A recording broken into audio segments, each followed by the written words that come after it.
अंबेडकर द्वारा बौद्ध धर्म अपनाने के इतने वर्षों बाद भी हिंदू धर्म अभी भी अपने रास्ते पर अटका हुआ है।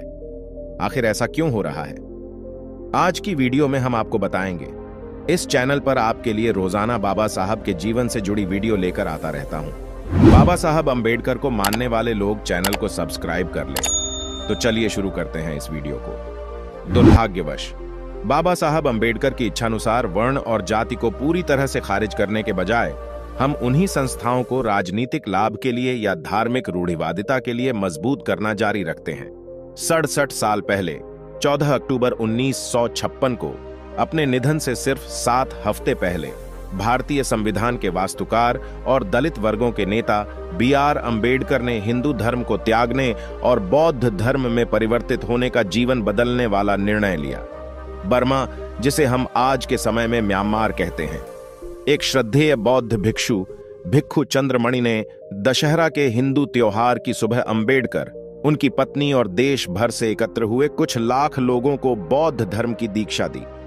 तब से नागपुर में इस स्थान को दीक्षा भूमि के रूप में मान्यता मिल गई है और यह नव बौद्धों के लिए एक प्रमुख तीर्थ स्थल है। अंबेडकर का धर्म परिवर्तन उस प्रतिज्ञा की परिणति था जो उन्होंने ठीक 21 वर्ष पहले ली थी। 13 अक्टूबर 1935 को अंबेडकर दलित वर्गों के एक सम्मेलन को संबोधित करने के लिए महाराष्ट्र के नासिक जिले के यवला में थे। 1.5 घंटे तक चले भावनात्मक संबोधन में अंबेडकर ने 10,000 से अधिक दर्शकों से कहा कि यद्यपि वह एक हिंदू के रूप में पैदा हुए थे, क्योंकि यह उनके हाथ में नहीं था, लेकिन वह धर्म की अपमानजनक परिस्थितियों में नहीं रहना चाहेंगे। उन्होंने घोषणा की, मैं आपको गंभीरता से आश्वासन देता हूं कि मैं हिंदू नहीं मरूंगा। 2 सप्ताह पहले महात्मा गांधी की जयंती के अवसर पर इन स्तंभों में एक लेख में मैंने हिंदू धर्म में वर्ण और जाति के सवाल पर गांधी और अंबेडकर के बीच हुई गहन चर्चा के बारे में लिखा था। मैंने कहा कि पूना समझौता, जिसके माध्यम से गांधी दलित वर्गों को हिंदू समाज के एक हिस्से के रूप में शासन में राजनीतिक हिस्सेदारी देने के लिए अंबेडकर को एक समझौते पर लाने में सक्षम थे, केवल एक राजनीतिक सौदा बनकर रह गया। पूना पैक्ट के बाद अंबेडकर और गांधी एक दूसरे से दूर होते गए। उनके वैचारिक मतभेद बढ़ते रहे और 1946 की शुरुआत में एक समय अंबेडकर ने खुद शोलापुर में एक श्रोता से कहा कि गांधी ने उनसे मिलने से यह कहते हुए इनकार कर दिया था कि उनके दृष्टिकोण में कुछ भी सामान्य नहीं है। पूना पैक्ट के ठीक 1 साल बाद अंबेडकर की हिंदू धर्म छोड़ने की घोषणा ने गांधी को परेशान कर दिया। अंबेडकर को उच्च विचारधारा वाले और उच्च शिक्षित बताते हुए गांधी ने उनसे निर्णय पर पुनर्विचार करने का आग्रह किया, क्योंकि छिटपुट घटनाओं के बावजूद अस्पृश्यता अपने अंतिम चरण पर थी। उन्होंने इस बात पर भी जोर दिया कि अंबेडकर को अपने पैतृक धर्म की जांच उसकी खूबियों के आधार पर करनी चाहिए, न कि उसके बेवफा अनुयायियों की कमजोरियों के आधार पर। अंबेडकर उस मूलभूत आधार पर गांधी से असहमत थे।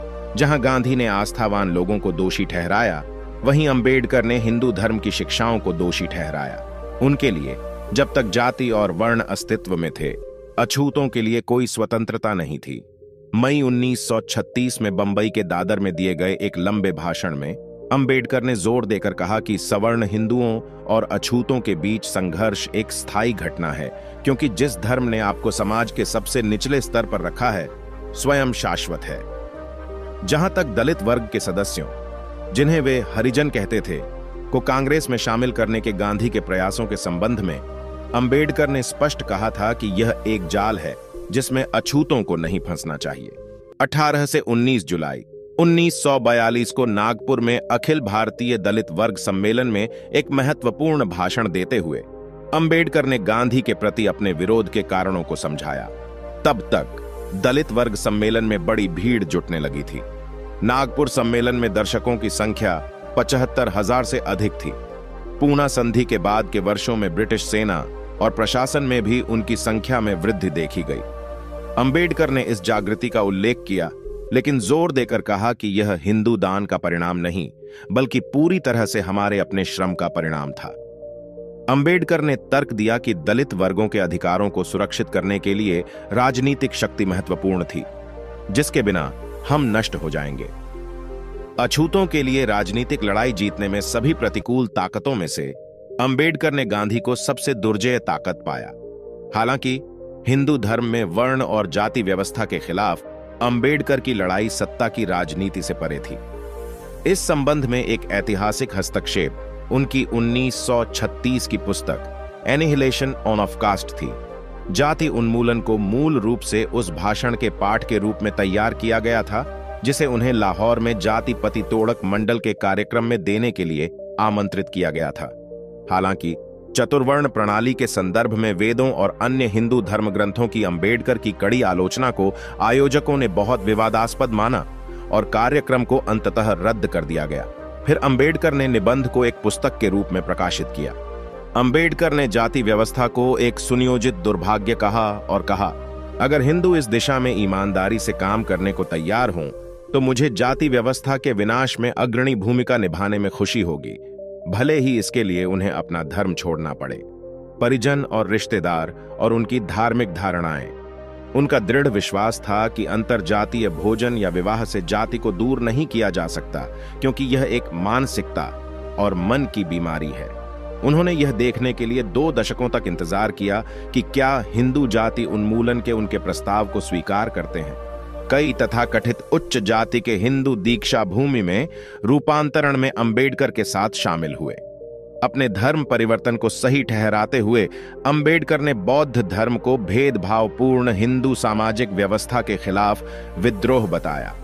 उन्होंने जोर देकर कहा कि स्वतंत्रता, समानता और बंधुत्व ऐसे विचार नहीं हैं जो हमने फ्रांसीसी क्रांति से उधार लिए हैं, बल्कि ये मेरे गुरु बुद्ध की शिक्षाओं का सार है। जैसे जैसे जाति हमारे देश के राजनीतिक विमर्श में बड़े पैमाने पर फिर से प्रवेश कर रही है, पूना पैक्ट से लेकर दीक्षा भूमि तक अंबेडकर की यात्रा का इतिहास भी प्रासंगिकता में लौट आया है। अंबेडकर ने इस बात पर जोर दिया कि चूंकि जाति की संस्था को दैवीय मंजूरी प्राप्त है, इसलिए इसकी अस्वीकृति भी हिंदू धर्म में एक उपयुक्त धार्मिक प्राधिकारी से होनी चाहिए। 1960 के दशक के उत्तरार्ध में कुछ प्रगति हुई जब हिंदू संतों ने एक साथ आकर यह घोषणा की कि सभी हिंदू भाई बहन हैं। फिर भी अंबेडकर की इच्छा के अनुसार वर्ण और जाति को पूरी तरह से खारिज करने के बजाय हम दुर्भाग्य से राजनीतिक लाभ के लिए या धार्मिक रूढ़िवाद से बाहर उन्हीं संस्थानों को मजबूत करना जारी रखते हैं। दोस्तों, आज की वीडियो में बस इतना ही। इस चैनल पर मैं सिर्फ बाबा साहेब के जीवन से जुड़ी छोटी बड़ी सभी जानकारी लेकर आता रहता हूं। यदि आप बाबा साहब को पसंद करते हो और इनके बारे में और अधिक जानना चाहते हो तो हमारे अंबेडकर साहेब जी यूट्यूब चैनल को सब्सक्राइब कर ले। वीडियो को पूरा देखने के लिए धन्यवाद। आपका दिन शुभ हो।